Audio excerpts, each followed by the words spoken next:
So, yeah, they do the intermission, and they're doing, like, photos and signatures and everything.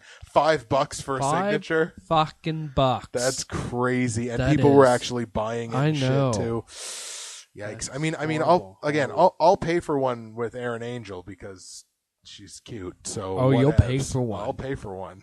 and I'll get my money's worth. Not saying what the one is, but you'll pay for it. I've been known to in the past. So, yeah. I know I've said so yeah a lot because it's just like trying to organize your thoughts with this fucking crackerjack of a show. It was tough. Let's get to the main event. Okay. Let's get to the main event. Rene Dupree versus some guy from Japan who is like the All Japan Pro Wrestling television champion. In a lumberjack match. Bear in mind what we said earlier in the podcast. There were 10 people on the card. 2 of them were women.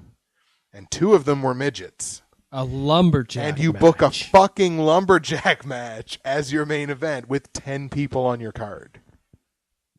The women weren't out for the lumberjack match for obvious reasons. So 2 of your lumberjacks were midgets. What the fuck are they going to do? Yeah. Like, is little Papa Pump going to fucking pick up Rene Dupree and toss him back in the ring? I don't think so. So 2 of your fucking lumberjacks are it was just shitty booking. Like, it just terrible fucking bad booking. It just was not good. So they have this lumberjack match, and it's kind of whatever, you know. It's not. Yeah, It's not bad, but it's not good by any means. I wasn't applauding it. No, certainly all. not. And then, how does the match end? Do you remember how the match ended? No. That's a good sign. People don't remember how your main event match ended. It ended in a fucking disqualification. When's the last time you heard of a lumberjack match ending in disqualification? Ever? No. Isn't a lumberjack match kind of the point of it is kind of other people are gonna get involved at some point? Well, yeah. And then one of the guys goes in and he's like, "Oh, disqualification." And I was just like, "What the fuck is going on? How do you have a disqualification in a lumberjack match?" I know, you can't really because, I mean, the people on the outside of the ring are meant to kick the shit out of the other opponent and throw them back in the ring. Exactly. So, I mean, the whole show, it was the bad trifecta. It was bad marketing, it was bad booking, and it was pretty subpar in ring too. Yeah. So, like, what did the show get right? Virtually nothing. Erin Angel's outfit is about the only thing that this show got right, because it was pretty good. It was very good. But that's pretty much the only thing that the show got right, and it's just like you can't run a professional wrestling show like that and expect people are going to show up. It's true. Nick is scrolling through the Shiki soundboard, but while he's doing that, I'm just going to share an interesting little postscript in this story before we get to the WWE Payback preview.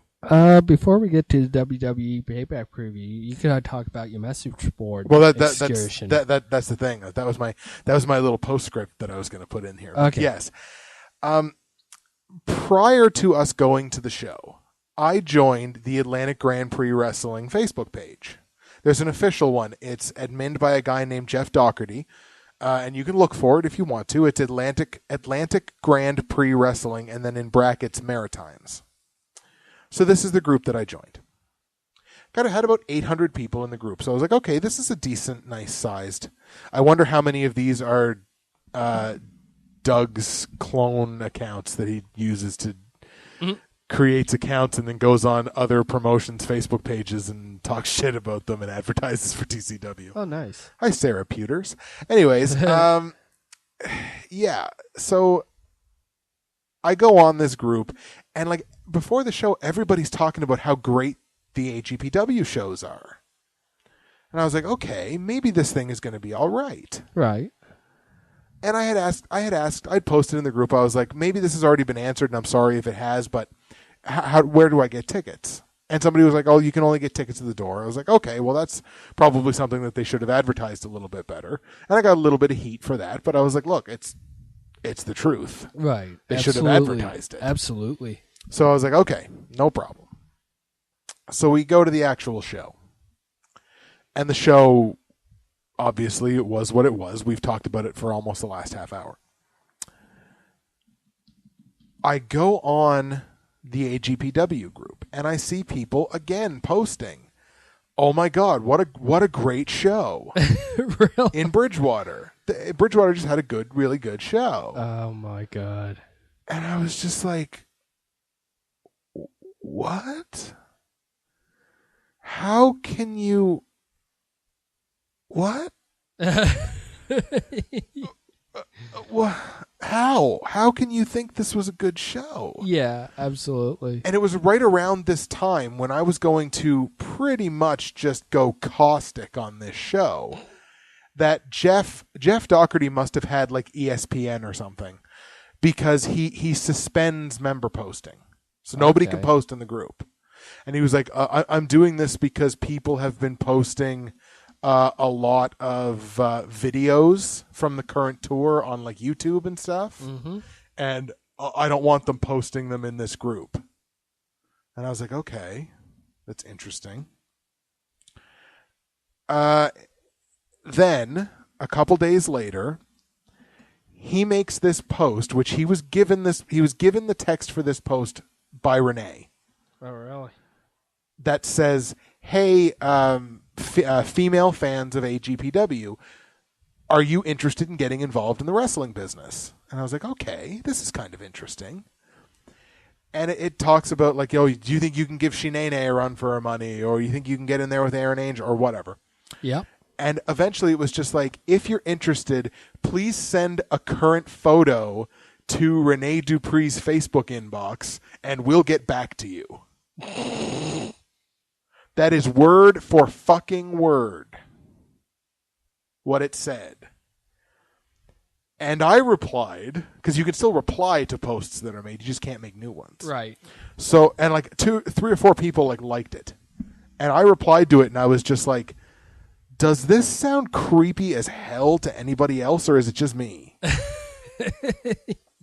Because like, if you is literally like, listen to it, it's like, if you want to get involved in the wrestling business, send this guy a picture of you and we'll get back to you. Right. Nothing about like filling out an application or any kind of questionnaire or anything like that. Nope. Send a picture. And it's just like, and I posted, I was like, why in the world did anyone think that wording it this way was a smart idea? Like, at all. Nothing about, it's like, it says in the thing, you must have an athletic background, which basically means you must look athletic. Right. Because again, all they're asking for is a fucking picture. So I replied. I was just like, look, I think this is dumb. Like, I think this is really poorly done. And Jeff replies, and he's like, I don't understand why people like you look for negativity in everything. And it's simply something that the Duprees gave me to post on here because they're looking for new talent and everything. Right. And they just told me to post this. I was like, look, I understand. What I'm saying is, whoever wrote this sounds like a pervert because all they're asking for is a picture. Right. Because you're not asking about anyone's athletic background or anything like that. So Jeff and I kind of went back and forth on it a little bit, and eventually he was like, okay, I understand where you're coming from, whatever. So then he deleted it, and he slightly reworded it and posted it again. Still only asking for basically a picture. It's just like send a picture and a little bit about yourself. So now it doesn't just sound like Craigslist. Now it sounds like one of the high-class dating sites. Ooh. Yeah, exactly. Christian Mingle? Exactly. ChristianMingle.com. Renee Dupree's looking for a girlfriend. All right. So that happened, or whatever. Flash forward to yesterday. Okay. Fast forward. I had to take a swig of beer. My apologies. So you fast forward to yesterday. Have you fast forwarded? Oh, yes. Okay, right on. I'm actually hit the pause button in my mind because I fast forwarded too much. Oh, okay. I hit the rewind button about 3 times. Now you're here. And now I'm here. I'm pressing play. Go. Okay. Jeff posts this. Jeff posts a status where he's like, member posting rights are going to be coming back very soon. I just need to confirm a few things. Right. So we're like, okay, right on, cool. Then he posts this note. And he was like, look, this is why... Well, first of all, he spends the first 4 paragraphs talking about how awesome an HEPW superfan he is. Then he's like, I suspended member posting for this reason and this reason and this reason. And he's like, I'm willing to bring it back, but I'm bringing it back under certain conditions. We're changing the rules around here. I was like, okay, this will be interesting. Let's read on. Rule number 1. Kayfabe is in effect 24 hours a day, 7 days a week. Really? We have kids who are fans of this page, and we want to keep it real for them. They still want to believe. So if you see good guy A and bad guy B in at McDonald's having a burger together, great. Keep it to yourself because this isn't a dirt sheet. I was like, okay. He posted a couple more things, and then one of the big rules. No negativity at all. Nothing. You can't say a single bad word against anybody. I'm going to start moderating posts. Shit. Exactly. He's like, I'm going to start moderating posts. So he has to approve any post that is put on the page. Oh, God. Exactly. So he went all mod Nazi on his. He's like, I started this page 7 years ago, and back then there was no negativity. I'm thinking, no shit, they weren't even running shows. Yeah.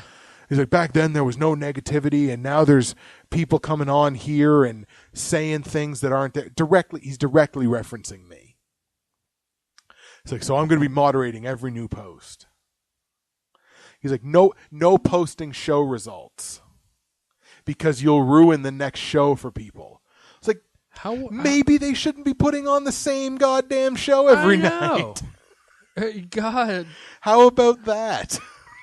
Can we try to not put on the same show every night? And it's just like, oh, it's because of the internet and everything like this. I'm like, your page is on the internet, you fucking moron. So I sent him this Facebook message. And I was basically just like, Jeff, you're probably going to want to kick me out of the group because there's no way I'm going to adhere to this stuff. Like, it's just like, okay, keeping kayfabe in effect is one thing. It's kind of silly in 2013, but okay. It's forgivably silly because there's really no such thing as kayfabe anymore. But the purpose of negativity, at least quote unquote negativity, at least from my perspective, as constructive criticism, is that I don't want this promotion to die. And if this promotion keeps running shows like this, it's going to fucking die because it's not going to be able to pay any talent. Oh, yeah. Nobody's going to want to come work for them. And it's going to die a slow, painful death like UCW will eventually. Ooh, zing. But like, and I went into this whole thing and I was just like, I can say, and it's entirely within my right as a paying wrestling fan to say that this show sucked out loud. Because primarily it sucked out loud. Right. And I gave him this whole long thing. And I was like, look, I know you don't do the booking. I know you don't have anything to do with Atlantic Grand Prix Wrestling. I know you just run a fan page. But you have it within your right to run a fan page the proper way, which is to actually encourage discussion amongst fans in the hope that maybe somebody might be listening. And Rene Dupree is a member of that group. So, hey, maybe the boss's son might listen to some fan concerns. Maybe maybe the promotion might get a little better. But nope, no negativity whatsoever. Oh, God, no. So I sent him this long thing, and I was just like, look, if constructive criticism has become a dirty word, then there's no place for me in your group. Yeah. And he replies to me about an hour later. He's like, thanks for stopping by, Jeff. And then I was booted out of the group. What a nice guy. What a nice guy. So I went around to every single member of that 800 member group, and I copy pasted the exact same comment that I sent to him. Oh, really? So I sent 800 Facebook messages. Did you night. really? Absolutely. 100%. Wow. There was an ant on Nick's thing, so I just there's an ant on his thing. Thank you for getting it off. No problem. I liked it. Yeah, so I sent that message to 800 people that night. Good for you. Because I was like, you know what? If you're not going to let me post it on the group, I'm sure as hell sending it to every single person that's in it. Good for you. That included Rene Dupree. Oh, really? Oh, fuck. Well, he's in the group. Wow. So I sent it to him. Wow. I haven't gotten replies from anybody yet, but I know a lot of people have read it. Because, like, I'll go through and it'll be like scene. So I know people have read it. So, in any case, enjoy your super positive fan group, Jeff, while the fucking promotion that you're a fan of dies around you.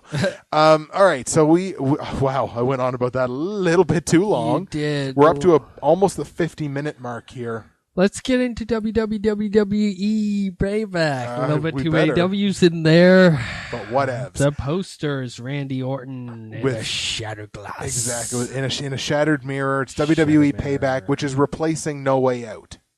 It is. Yes. It is. Replacing it this year, anyways. Yeah. So it's the first Payback, and we have how many matches are on the card? Scroll down a little bit. We got 7. 7 matches and a pre-show? Including the pre-show. No, 7 plus the pre-show. Oh. No. Yeah. Yes. 1, 2. No. Yes. Maybe. Coming to you live from from the Allstate Arena in Rosemount, Illinois. Yeah. The coveted Allstate Arena in Rosemont, Illinois. Yes. In any case, what I find kind of interesting, we'll start with the pre-show match. Okay. The pre-show match is Sheamus. Sheamus and Damian Sandow. No. Sheamus and Damian Sandow. Sheamus has been reduced to a pre-show match. I know. What's up with that? Very interesting. Damn. Maybe WWE's kind of like, we don't like this all that much. Possibly. What they're seeing from Maybe he's been doing a lot lately that they're trying to pull him back. Maybe. It's possible. But very, very interesting that Sheamus is on the pre-show. Mm-hmm. So Sheamus and Damian Sandow, and it's the continuation of this kind of brains versus brawn gimmick that they've been doing for a little while. Do you see any way that Sheamus doesn't win this match? Not really, no. Are they gonna let Sheamus lose on pay-per-view? I don't think so. God, no, because singles match. Remember, Damian Sandow, he was the one in the group that really didn't win the matches. Right. Yeah, sort of. So yeah. I can see Sheamus walking away with this. Yeah, Sheamus. I figure Sheamus will probably walk all over him. I'd like to see Damian Sandow win because I think it would be unexpected. And whenever something happens, it's unexpected. It's always like, oh, okay, right on. I know, but WWE is not unexpected. Not overly, no. So I think we're both probably on Sheamus. Would be nice if it was. Would be very nice if it was. Exactly. We'll bypass the next match on there now because we'll save that one for the end. Chris Jericho versus CM Punk. What? First of all, do we actually think CM Punk is going to show up for this match? Because I don't. Really? I don't. It would really surprise me. I do not think CM Punk will show up. I really hope that he does because I kind of miss him. Oh yeah, I do too, and I think WWE TV needs him. But I honestly don't expect to see CM Punk back until SummerSlam, probably till late in the summer. Really? Because he said he wanted a few months off from WrestleMania, and it's only been since April, right? So it hasn't been overly long. Right. The way that I actually see this match going down is Chris Jericho comes out first, CM Punk's music plays, Paul Heyman comes out. Right. He comes out and he says, unfortunate or due to unforeseen circumstances or something, CM Punk will not be here. Boo, hiss, huge, because they're like the best heels in the company. So boo, hiss, everybody hates them. Yeah. And Heyman's going to say, however, another one of my clients is free this evening, Brock Lesnar. And it becomes Chris Jericho versus Brock Lesnar. That would be interesting. And I think Brock Lesnar runs over him. Well, yeah. Yeah, because Jericho, I think, is preparing for some more time off. I think Fozzie's going on another tour. So there's an earwig. That's not an earwig. Isn't it? Looks like an earwig to me. Anyways, Yeah. So No, that looks like a cereal bug. shit.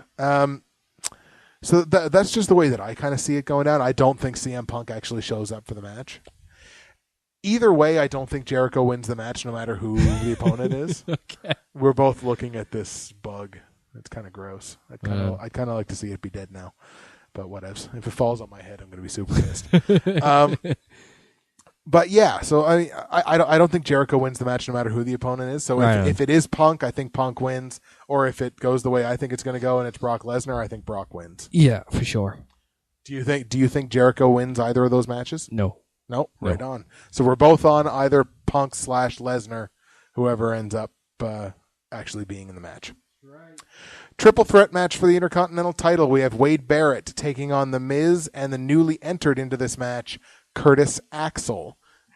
Axel is, of course, in this match because Fandango is concussed. He got a little concussed. I'm still looking at the fucking bug. Are you? Yeah. It's crawling up your way. I know. That's what bothers me. Yeah, so Wade Barrett, Kurt Axel, and The Miz for the Intercontinental title. Do we feel confident in saying that Curtis Axel ends up winning the Intercontinental title? Do we think that he does? It wouldn't surprise me one bit. It would not surprise me because I think Wade Barrett at this point is kind of a paper champion. He doesn't feel like he's actually defending it against anybody. No, really not. Whereas if you look at like when Cody Rhodes had the Intercontinental title, he was like defending it almost every week. Yeah. But Wade Barrett hasn't been defending it. So I mean, I don't know. I feel like Wade, one way or another, Wade Barrett doesn't come out of that match with the title. Right. And I think between Axel and The Miz, the only one that's really got a lot of momentum there is Axel. Yeah. So I could see Curtis Axel winning the Intercontinental title, setting up Wade Barrett and The Miz to continue a feud, where the winner of that comes out of it to be the number one contender to Curtis Axel. I can back that. So I think if we're both thinking along the same lines, we both think it's going to be Curtis Axel for the win. It's going to be a great night for the Paul Heyman guys. Oh yeah, and Paul Heyman guys. It's going to be a great night for the Heyman guys, I think. So I guess we're both on Curtis Axel there to be your new Intercontinental champion. Moving on, the Shield, Roman Reigns and Seth Rollins versus Daniel Bryan and Randy Orton. Daniel Bryan. Holy cow. I was reading that halfway, like looking at it, and yeah. Something fell on my neck. I think it was the bug because it's not up there anymore. Sweet. Well, I grabbed it and squished it and threw it, so I think we're okay. Yes, we have the Shield, Roman Reigns and Seth Rollins taking on not Team Hell No, but Daniel Bryan and Randy Orton. Which is very odd. It is, but it's kind of a good vehicle maybe for Daniel Bryan to get out of the tag team scene, because I don't know if it'll end up being like a feud with Randy Orton or what it'll be, but might be a good way for him to get out of the obviously, I don't think the Shield loses the belts. I think the Shield still has too much momentum to take the belts off of them now, so I think Reigns and Rollins probably retain the titles there. Oh, for sure. And then who knows where the title picture goes after that, because I don't think they might give Team Hell No maybe one more opportunity, and I still think quite they lose possibly. I don't think they would give it back to them, just because Daniel Bryan and Kane, that they can go their own separate ways now, and they can do more than they can in the tag team. Absolutely, they're ready. They're definitely ready for singles pushes again. So we're both on the Shield there to keep the titles? Right on. Moving on, we have the United States Championship, which is being defended by Dean Ambrose, the other part of the Shield trifecta, taking on Kane. This was kind of Kane's gift for not being in the tag title match. Yeah. Kane as the United States Champion, I don't see right now. No. And again, Ambrose, Shield's too hot. I don't think you take the belts off of them at this point, so I think Ambrose is just a good wrestler, just really fucking solid, and that's from spending so much time in the Indies, because he was in the Indies for a long time as John Moxley, I think his name was. So he was in the Indies for a long time, became a really polished worker, and now is in the WWE. And so, he's really talented in ring. So I think Ambrose probably holds on to the belt. We're both on that? We're both on that, yeah. Are we going to have a disagreement? I don't know. The Divas title match, we might. AJ Lee or Caitlyn versus AJ Lee. Yes, Caitlyn is the Divas champion, of course, taking on AJ Lee, the number one contender. She won a battle royal, didn't she? A really crummy battle royal. So a very crappy one, which we learned out earlier this week that Caitlyn's secret admirer was AJ. Yeah, technically, it was AJ. So we got a little, but it wasn't in the good like hot lesbian action HLA way. It was more like. Well, she set her up that Big E Langston was her secret admirer, which I thought was really, really funny because you got this like tiny, like 35 pound blonde white girl in Caitlyn, and you got this like 340 pound gigantic black dude, and it's just like this is a porno waiting to happen. Like it's like this is like primo interracial stuff. And then he came out and he was just like, oh, he was like going to kiss her and everything. And then he shoves her down, which I actually saw coming from a mile away, unfortunately. And then AJ comes out and is just like, ha, ha, ha. I wanted to get in your head before the match. And it's like, oh, okay, right on. Yeah. And then like, but what made it so stupid kind of to me is Caitlyn can't act. So she's like pretending to be like all crying, like, and so heartbroken and stuff. Didn't come off at all. Just was not. Apparently was not on good. WWE.com, apparently Caitlyn was fined $10,000 for slapping an official. Really? Yeah. Sweet. Awesome. That's good. I'd actually like to. Like seeing that.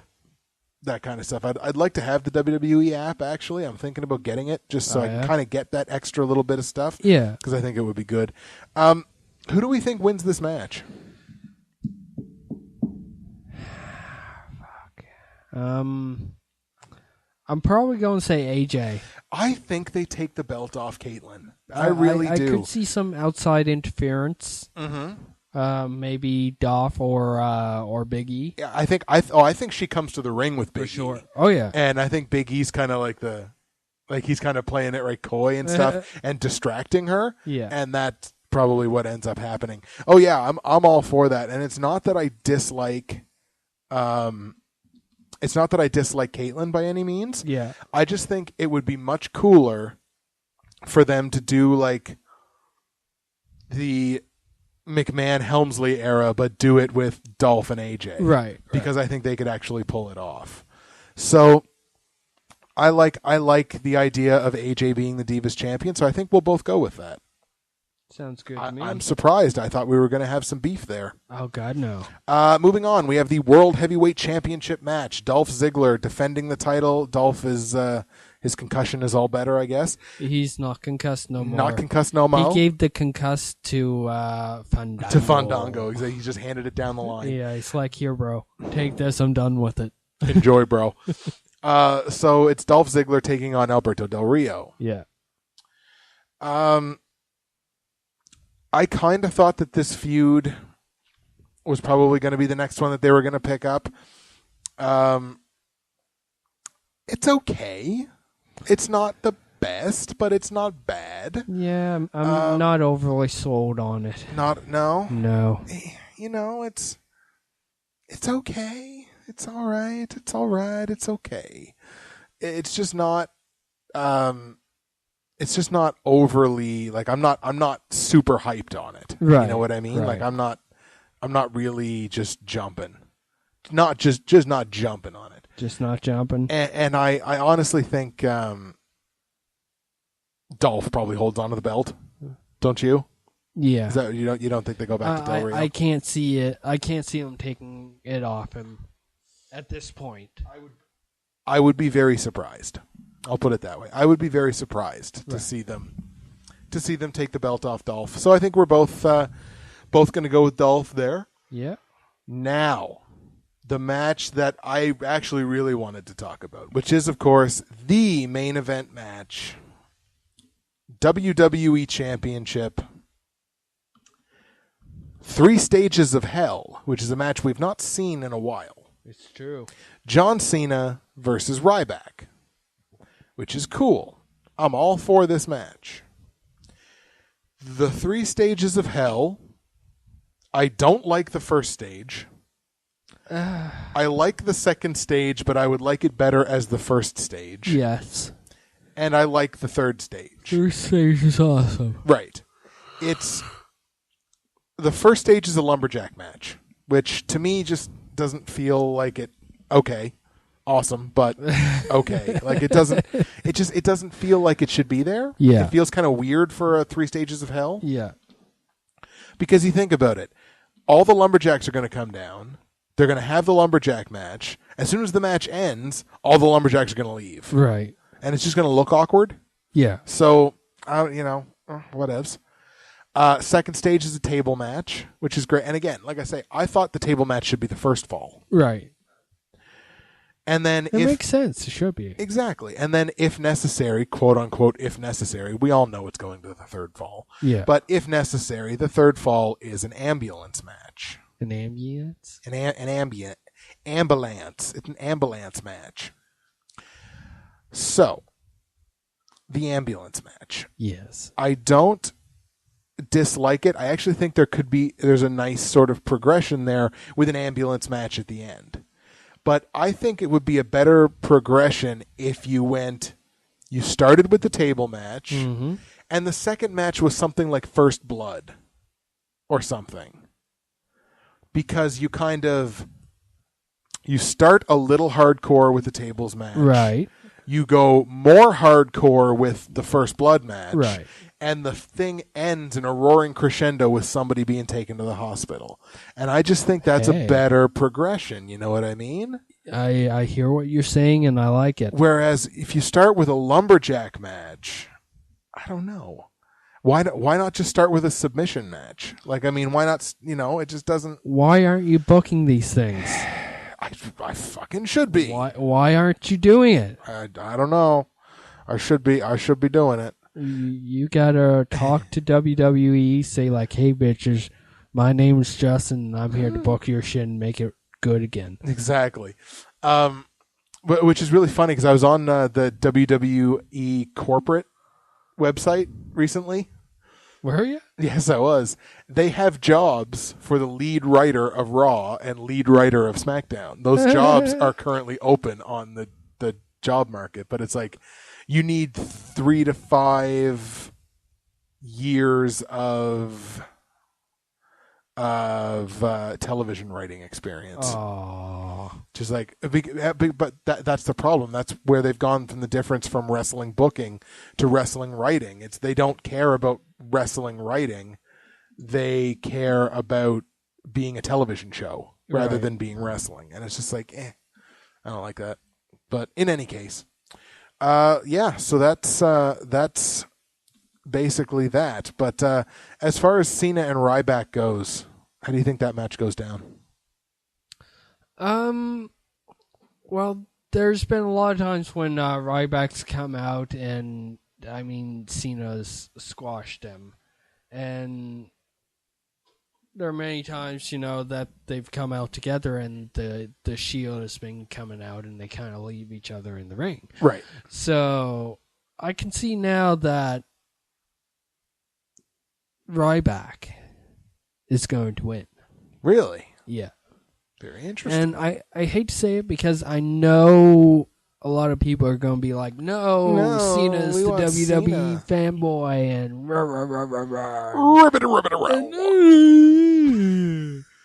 and all that other stuff. You sound like the average fan at an Atlantic Grand Prix Wrestling show. Anyways, sorry, go ahead. Yeah, but I can see, and this is just a projection in my mind, that in some way Cena is going to get attacked before the match. Before the match? Before the match. He's going to be coming out injured. Ooh. Either by Ryback or somebody that Ryback hires or something like that. Ryback becomes the newest Paul Heyman guy. Yeah. Ryback and Brock Lesnar, both as Paul Heyman guys. Can you imagine? That would be kind of put them together as a tag team. They could run the tag team division. There you go. Anyways, but yes, I like that. I do. I like that. To the point that I actually thought that Cena was probably going to win. I think you've even convinced me. Excellent. You know what? Good. No Holds Barred. Last Fan Standing podcast officially predicts that Ryback will be the new WWE champion. It's Ryback's time. Ryback will be the new champion. Well, there it is, folks. We agree on, I think, every matchup. Every matchup. We've got Sheamus rolling over Sandow. Tag titles do not change hands. U.S. title does not change hands. We have Jericho losing to either Punk or Lesnar, depending on how it goes. Yeah. We have... What else? What else did we have? Just quick click over to the Payback link again. So we're taking Sheamus, we're taking Ryback, we're taking Punk / Lesnar, we're taking Curtis Axel to win the Intercontinental title. We're taking the Shield to win or retain the tag team. Right. We're taking Dean Ambrose, which is part of the Shield, for the United States. AJ Lee for the Divas Championship. New Divas Champion, and Dolph Ziggler retains the World Heavyweight Championship. Right on. Those are the official Last Fan Standing predictions. We're at almost an hour and 10 minutes, so I think we will wrap it up. Just a quick reminder, ladies and gentlemen, Twin City Wrestling, 2 shows this weekend. Saturday night in Dartmouth at the Sportsplex. Sunday, late afternoon, early evening at the Shore Exhibition Grounds in Bridgewater. Get your tickets. Be at those shows. The TCW Heavyweight Championship will be defended at both of those shows. Dazzling Dick Durning taking on Julius Fantana. The Bridgewater show gets an absolute monster in Brody Steele. We got tag team championship matches. Can't wait. It's going to be a great show. JP Sims, Sexton Phoenix. It's going to be an excellent show. And come out and say hi to Justin and me. Exactly. Come out and say hi to Nick. Nick will be running the audio and audio video stuff and everything like that.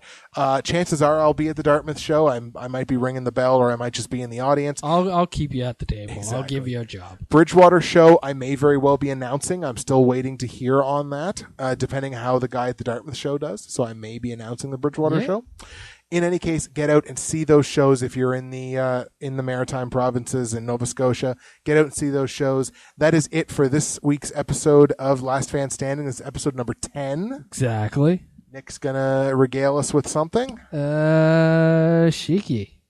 What do you got? Baby, will you marry me? Always, baby, always. Ladies and gentlemen, thank you very much for taking the time to be with us again this week. We will see you next week with a new episode of No Holds Barred. And we are outskis. Outskis. Later. Later.